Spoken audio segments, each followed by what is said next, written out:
un nouveau look. Onglerie, coiffure et coupe tendance, coiffure mariée, tissage et extension cheveux, lissage brésilien, extension cils, maquillage. Luminel Béoric, Verescalien 4 foot. Salon de beauté Luminel vous présente le journal.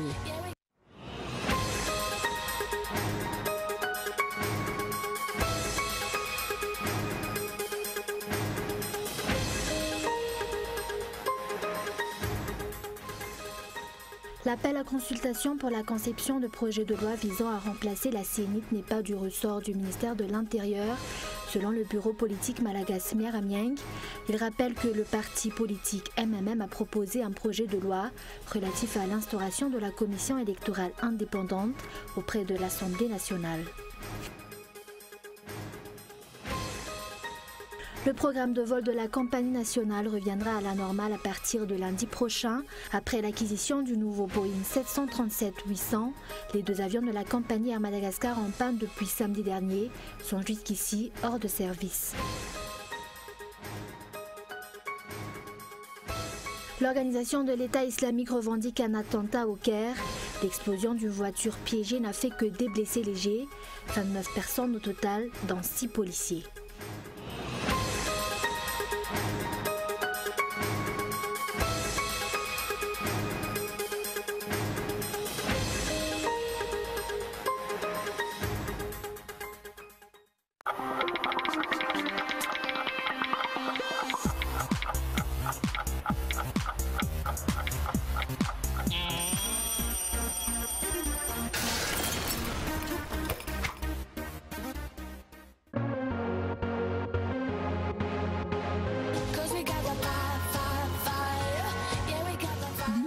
Un nouveau look.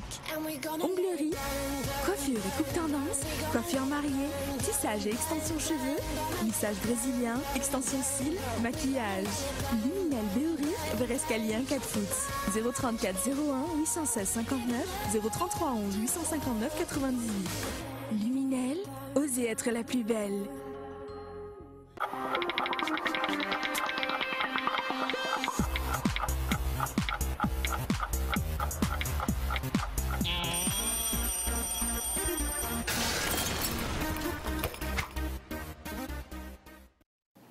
Bonsoir à tous et bienvenue dans ce journal. À la une des actualités de ce jour, chacun campe actuellement sur ses positions. L'exécutif comme le législatif, c'est un manque de respect envers les partis politiques et les groupes parlementaires que de vouloir chercher une autre nouvelle majorité, selon les députés de la NMP ou nouvelle majorité parlementaire. Le président de la République procédera personnellement à la sélection des députés qui composeront sa propre majorité, révèle Rivre Koudvou, président national du HVM. Mémorandum de stabilité, une nouvelle expression gagne sa place après le pacte de responsabilité. Son contenu n'est pas encore clair, mais on sait qu'il implique la recherche de personnalités qui veulent coopérer et soutenir le programme du président de la République. Le président Radon Armabian s'investira pour convaincre individuellement les députés et former lui-même sa propre majorité.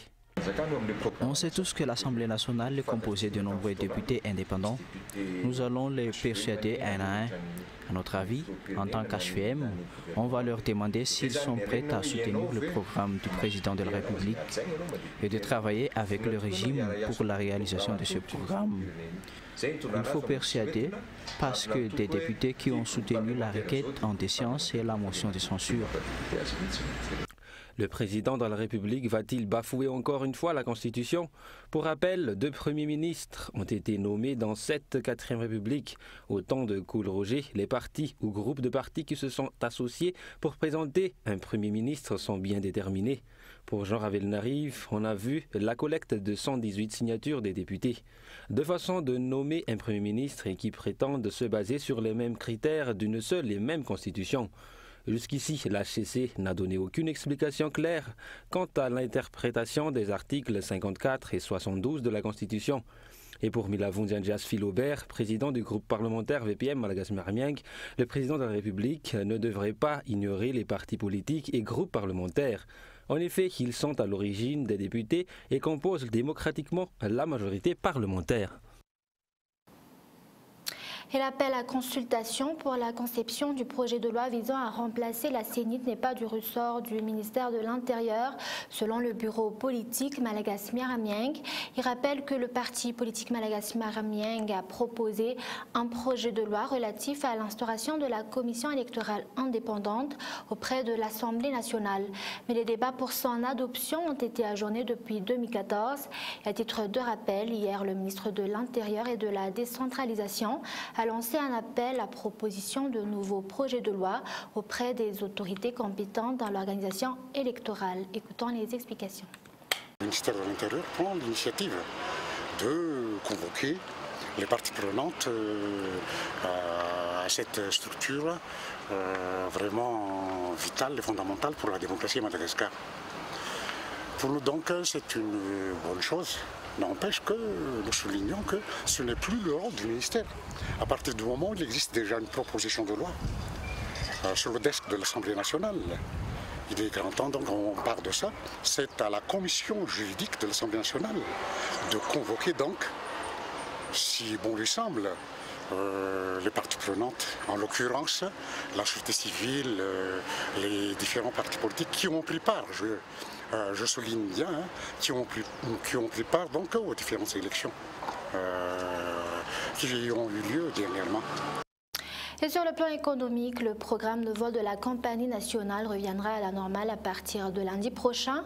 Après l'acquisition du nouveau Boeing 737-800, les deux avions de la compagnie Air Madagascar en panne depuis samedi dernier sont jusqu'ici hors de service. Le conseil d'administration d'Air Madagascar aura reçu ce jour le rapport de l'audit effectué cette semaine par l'Union européenne. Reportage de Lily Rabiat. Un Boeing 737-800 vient de rejoindre la flotte de la compagnie nationale ce jour. Ce nouvel appareil assurera les vols domestiques et régionaux à la place de l'Airbus A340 et du Boeing 737 d'Air Madagascar tombés en panne. Ces derniers seront disponibles à partir de lundi, explique le président du conseil d'administration d'Air Madagascar, Léon Radzobil. D'après les explications, Air Madagascar loue le nouvel appareil à 280 000 $ par mois pendant 6 mois à la société chinoise ICBC. Le nouvel appareil permettra à la compagnie de faciliter sa sortie de l'annexe B de l'Union européenne si les résultats des audits en cours sont favorables. Mais pour l'instant, rien ne permet encore de se fixer sur une date. On dit que ce sera tous les ans, on dit allez c'est dans un mois, et ce sera quand en fait? Rien de plus pour que je ne dise pas quand est-ce que c'est dans un mois. Bientôt j'espère. Ok. Les résultats d'audit ce sera quand? D'ici une semaine, d'ici quelques jours, d'ici un mois? Non, nous avons ce qu'on appelle le réunion de debriefing cet après-midi et peut-être d'ici quelques jours ou quelques semaines nous avons le jour. Nous sommes très optimistes.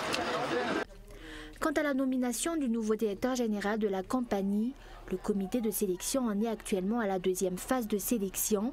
La direction collégiale serait donc obligée de prolonger son mandat au-delà des 2 mois prévus au début. Et 40,89 $, le prix du baril de pétrole accuse une baisse exceptionnelle sur le marché international. C'est le prix le plus bas cette année.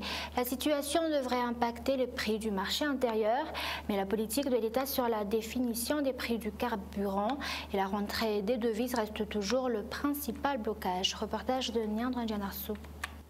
Le prix le plus bas du carburant a été constaté en 2008, allant jusqu'à 39,19 $. Actuellement, le prix du baril sur le marché international est de 80,89 $. Pour cause, le prix du carburant en Asie a diminué en raison de la sortie des stocks américains. Ces faits devraient impacter le prix du carburant dans le pays, conclut un économiste. La hausse ou la baisse des prix du carburant sur le marché intérieur dépend des prix sur le marché international au moment de l'importation. Le cours de l'arrière joue également un rôle important. Or, jusqu'ici, l'arrière ne cesse de se dévaluer. L'État ne cesse de combler toutes les pertes à coût de financement qui atteint 667 millions d'ariages afin de maintenir la stabilité des prix des carburants dans le pays. Les stations-service font partie de ceux qui ne bénéficient pas de la baisse des prix du carburant. Si le bénéfice de l'État était de 51,68 ariars par litre en 2012, il n'y a actuellement que de 46 ariars par litre. De 2012 à 2015, il est clair que tous les prix ont augmenté. De plus, les taxes et les impôts ont également connu une hausse. Les marges bénéficiaires des stations d'essence doivent être révisées. Il ne faut pas oublier qu'il y a plus de 300 stations-service à Madagascar. Par rapport à la période de transition, les prix actuels du carburant ont diminué d'un tiers. Il faudrait attendre 2 mois pour que cela ait un impact sur les prix actuels. Et sur le plan social, coup d'envoi de la deuxième vague de consultations gratuites effectuées par les médecins de Mercy Ships. Ce 26 août à Tuamasin, la sélection des patients se fera dans 11 grandes villes du pays. Afin d'alléger les dépenses des sélectionnés, Mercy Ships bénéficie du partenariat avec les opérateurs téléphoniques à Madagascar dans la collecte de fonds. Écoutons les explications. Au total, plus de 4000 patients en OIT ont été vus par l'équipe de sélection et 2000 patients supplémentaires ont été préévalués au travers de médias sociaux, de courriers électroniques et d'appels téléphoniques. Pendant 3 semaines à Juliette, notre équipe de sélection de patients a évalué 2712 patients potentiels ici à Antananarivo. 440 de ces patients se rendront à bord de navires dans les prochaines semaines. Et place aux actualités internationales, l'organisation de l'État islamique revendique un attentat au Caire. L'explosion d'une voiture piégée n'a fait que des blessés légers, 29 personnes au total, dont 6 policiers. Reportage de France 24. La façade du commissariat, complètement défigurée par l'explosion. De la voiture où était placée la bombe, il ne reste plus que le moteur et quelques morceaux de tôle. Devant le bâtiment de la sécurité de l'État au Caire, un cratère d'1 mètre de diamètre. Une voiture s'est arrêtée au feu rouge. Ils ont programmé le détonateur en fonction des feux tricolores. Quand il est passé au rouge, 2 personnes sont sorties de la voiture et sont parties dans un second véhicule. 3 minutes plus tard, la bombe a explosé. Nous étions en train d'attendre au feu rouge. Il y avait des voitures tout autour de nous et ça m'a surpris car dès que le feu a changé de couleur et que nous avons démarré, il y a eu l'explosion. Tout ce que j'ai vu, ce sont les flammes et des morceaux de voitures qui s'envolaient. Un nouvel attentat qui intervient alors que le président Abdel Fattah el-Sisi a promulgué dimanche une nouvelle loi antiterroriste. Une loi très controversée qui donne plus de pouvoir aux policiers, réduit les droits de l'homme et muselle davantage la presse. Si l'attaque n'a pas encore été revendiquée, tous les regards se tournent vers Province du Sinaï, la branche égyptienne de l'organisation de l'État islamique. Depuis l'arrestation de l'ancien président islamiste Mohamed Morsi en 2013, le groupe commet régulièrement des attentats qui ont pour cible policiers et soldats. En juin dernier, une voiture piégée avait tué le procureur général Hicham Barakat.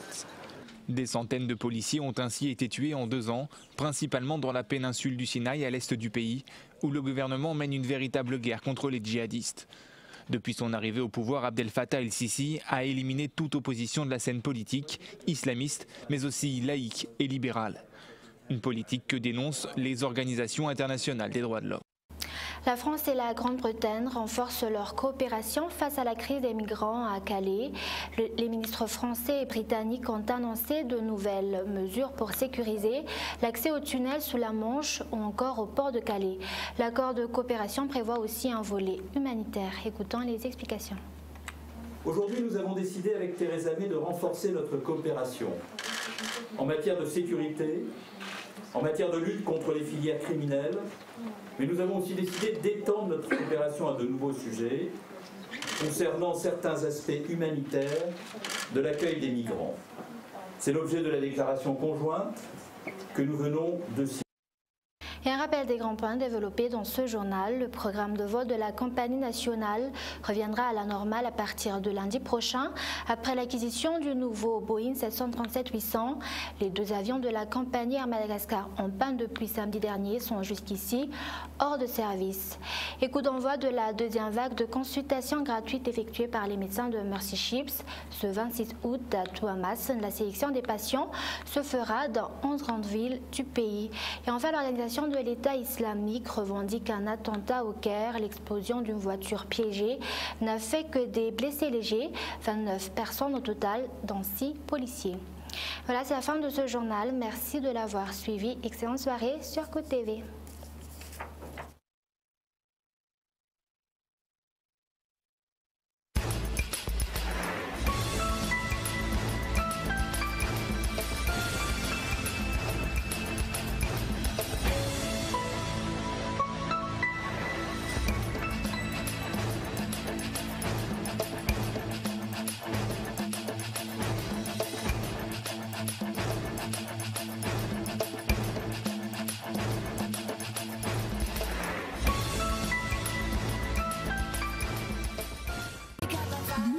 un nouveau look. Onglerie, coiffure et coupe tendance, coiffure mariée, tissage et extension cheveux, lissage brésilien, extension cils, maquillage. Luminel Béoric, vers escalier 4 foot. Le journal vous a été présenté par Salon de beauté Luminel.